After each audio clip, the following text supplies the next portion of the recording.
After nearly 4 years of business, the Samaritan Inn is closing, and during one of the coldest and snowiest weeks of the year, residents at the local faith-based homeless mission were forced to move out. The properties, located on High Avenue West, were seized from manager Joyce Wheeler and now belong to a Nebraska real estate investment company that bought them on a tax sale. I don't feel obligated to everybody here, but they're not just people who live here, they're my friends too. And they have nowhere to go. Consider Lisa McCoy the lucky one. After living at the Samaritan Inn for nearly a year, she and her husband finally saved enough money to get their own apartment. But they're forced to move out earlier than planned. It would have been nice to have, for everybody else here, to have a little more notice to make arrangements. Something she believes could have been possible, but Samaritan Inn manager Joyce Wheeler says that's not true. All of this kind of just happened very quickly and much quicker than I thought that it would. Wheeler told residents Monday morning the inn was closing and they had to be out Friday. She's known for a long time this is coming. She tells us she didn't know, but she knew.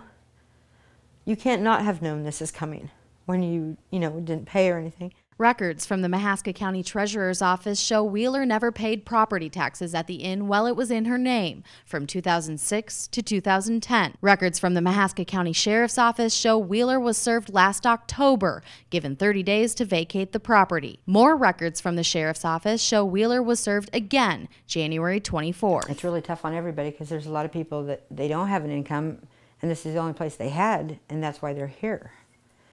No income and not enough time to find a home. She knows we don't have anything. Residents also say Wheeler isn't offering them many of the inn's donated items. Things here have been donated in good faith by the people of this and surrounding communities for the use by the people who live here, not for her monetary gain. People in this town have just had the wool pulled over their eyes. I sat down with Wheeler Tuesday morning. So most of the furniture in here, you haven't decided yet what to do with? No, and there's quite a bit of it that's pretty used. Anything that is worth keeping, I want to be able to keep. But we found close to $3,000 worth of the inn's furniture for sale on Craigslist. Notice the timestamp on the photos. 2 days before Wheeler said she knew the residents were going to be evicted. After this interview, we asked Wheeler about the items for sale. She said she would use the money for existing utility bills from the inn. If the income wasn't enough and everything wasn't enough to keep it running, did you feel like you knew it would happen sometime? Not necessarily. People could be critical, but there were people that didn't think I would be open a month or two.